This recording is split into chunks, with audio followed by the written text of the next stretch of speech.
Bismillahirrahmanirrahim.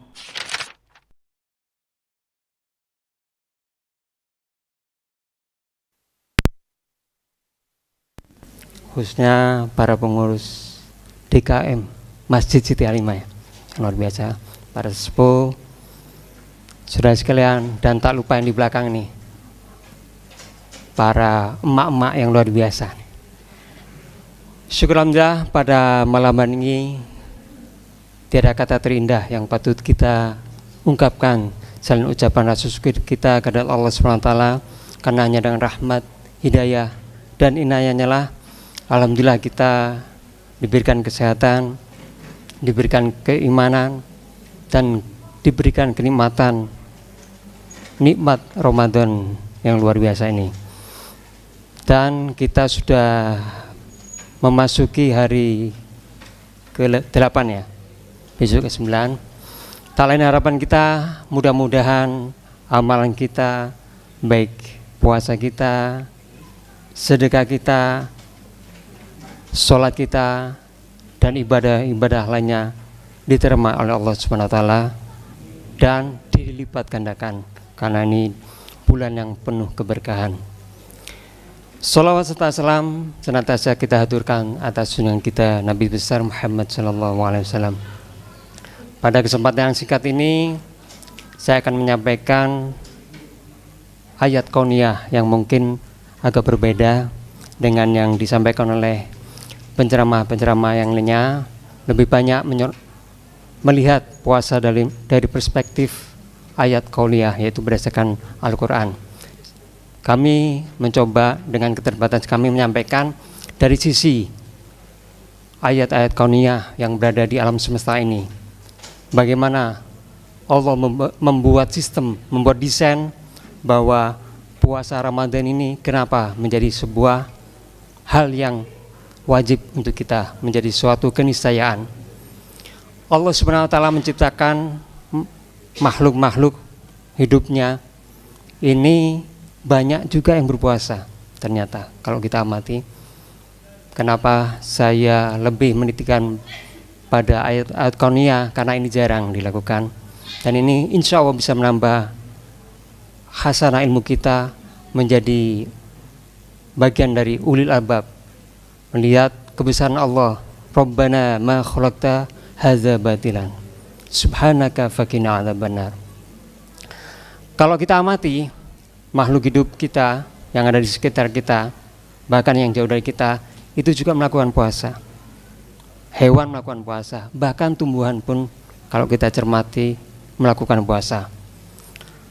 Biji itu banyak yang melakukan dormansi, artinya perlu sebuah biji menjadi benih, itu perlu melakukan puasa. Jadi banyak biji yang langsung ditanam itu mati, tetapi ketika biji dikeringkan, dibuat benih agar bertumbuh, itu harus makan waktu, dikurangin dengan dipanaskan dulu dengan sinar matahari sampai hampir seminggu lebih, baru bisa ditanam.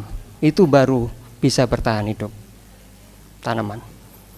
Nah, ada juga pohon-pohonan yang melakukan dalam tanda kutip puasa. Artinya apa? Tumbuh-tumbuhan juga melakukan hal yang mengurangi kenikmatannya untuk melakukan survive. Ini adalah sistem yang dibuat oleh Allah. Pohon jati kalau kita lihat di musim kemarau menggugurkan daun-daunnya agar dia bisa hidup, agar dia bisa bertahan lebih lama. Ini pohon banyak juga, pohon-pohon khususnya yang berdaun lebar itu menggugurkan daunnya. Padahal di daun itu adalah bagian terpenting dari tumbuhan, di mana di daunlah letak fotosintesis. Dapurnya tanaman itu ada di daun. Tapi daun melakukan sebuah proses, sebuah sistem yang luar biasa. Ini sudah didesain oleh Allah, menggugurkan daunnya agar dia bisa hidup lebih baik dan bisa hidup lebih lama. Ini tumbuhan. Hewan pun demikian ternyata. Di kutub yang suhunya sangat rendah, juga melakukan hal, kalau di tumbuhan disebut dormansi ya, tidur panjang. Kalau untuk hewan disebut hibernasi, sengaja tidur panjang untuk bertahan. Ini dingin. Bahkan ada juga ikan hiu itu melakukan hal yang sama, agar dia ketika sudah dapat makanan, habis itu dia bisa bertahan puasa lama. Ini untuk hewan. Di padang pasir kita tahu onta itu bisa bertahan puasa, tidak makan tidak minum, bisa lebih kurang menurut penelitian ini ya 40 hari bisa, karena ketika dia minum, dia menyimpan cadangannya di punuknya. Ini ada banyak lemak itu, jadi dia mampu bertahan di gurun yang panas. Di sekitar kita tahu mungkin, terutama di desa-desa, ayam ketika mau mengkonversi telur menjadi makhluk baru, menjadi anak, itu juga berpuasa. Artinya apa? Dia sering mengeramin, dia nggak aktif,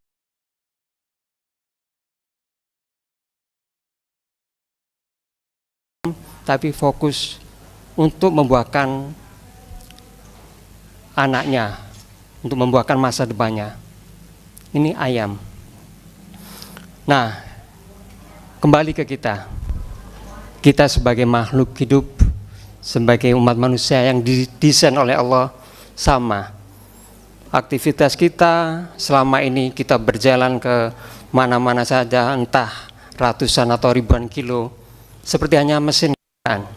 Itu perlu ada sebuah proses agar kita bisa bertahan, bahkan di tune up, agar kita bisa hidup lebih baik. Sama ketika mesin direkondisi agar bisa lebih baik, banyak komponen-komponen atau onderdil yang aus, juga kita sebagai manusia Allah sudah tahu. Dan alhamdulillah ilmu pengetahuan modern sudah menunjukkan bahwa banyak manfaat yang dirasakan oleh orang yang berbuat, orang beriman. Tentu kita bisa mengambil hikmah-hikmah ini. Hikmah mana yang bisa meningkatkan kualitas kita, kualitas iman kita kepada Allah Subhanahu wa taala. Kita belajar lagi kepada hewan. Ular juga melakukan puasa. Ketika ular ingin bertahan hidup lama, hidup lebih baik, mengganti kulitnya dengan berpuasa. Nggak bisa seperti kita, mau ganti kulit, ganti pakaian langsung lepas. Tapi perlu waktu, dan dia perlu bertahan dengan melakukan puasa.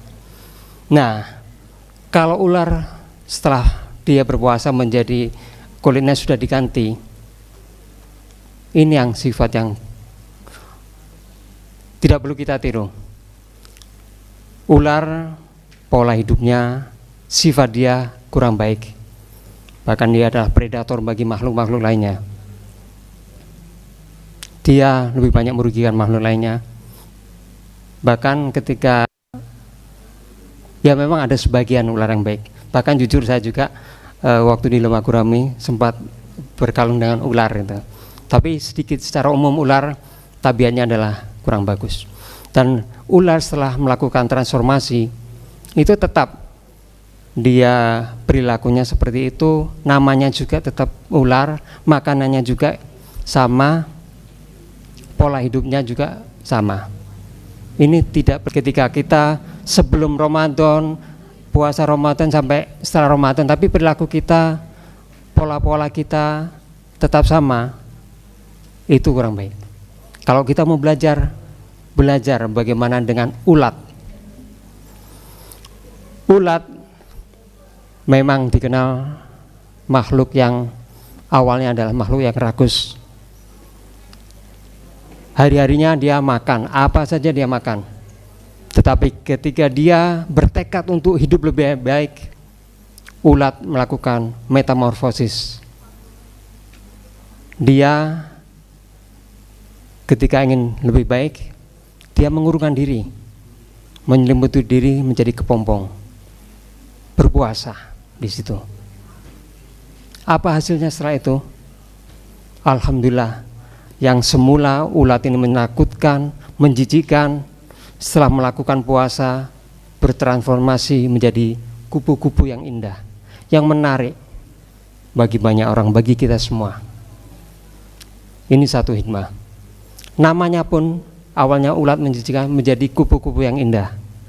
Bahkan mohon maaf, wanita-wanita jarang pun disebut kupu-kupu juga, kupu-kupu malam, karena kupu-kupu ya diidentikan dengan sebuah keindahan. Namanya berubah dari ulat menjadi kupu-kupu. Lalu polanya juga berubah. Yang semula di situ aja menggeliat hidupnya, dia bisa terbang tinggi, menikmatin karunia Allah yang lainnya dengan mudah setelah dia melakukan puasa dengan kelompok. Ada lagi makanannya, yang semula makanannya ada dedaunan, daun-daun, ketika selesai berpuasa, selesai bertransformasi, makanannya adalah makanan pilihan. Yaitu kalau kita lihat kupu-kupu, kita mati, makanannya adalah nektar, ya nektar, semacam madu lah, sari-sari bunga. Jadi pilihan yang dimakan itu. Inilah pelajaran yang perlu kita ketika kita selesai puasa, kita tentu mencari hal-hal yang halal, halalan thayyibah. Itu dari sisi makanannya. Lalu perilaku hidupnya juga berubah. Yang semula merugikan, dia malah menguntungkan. Dengan kepak sayapnya, kupu-kupu ini dengan mengambil nektar, mengambil sari-sari makanan di dalam bunga, dia juga berfungsi membantu perkembangbiakan tanaman lewat kupu-kupu itu. Nah, ini artinya adalah bahwa kehidupan yang semula menjijikan, semula tidak bermanfaat, akhirnya setelah puasa memberikan manfaat bagi lingkungannya, bagi makhluk lain.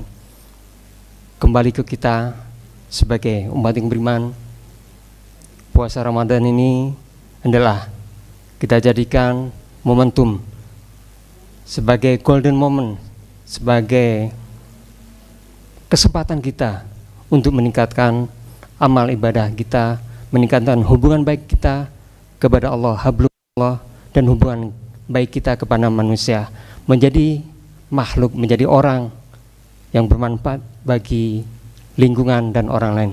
Khairun nas anfa'um linnas. Demikian tausiah singkat kultum pada malam hari ini. Yang lebihnya mohon maaf.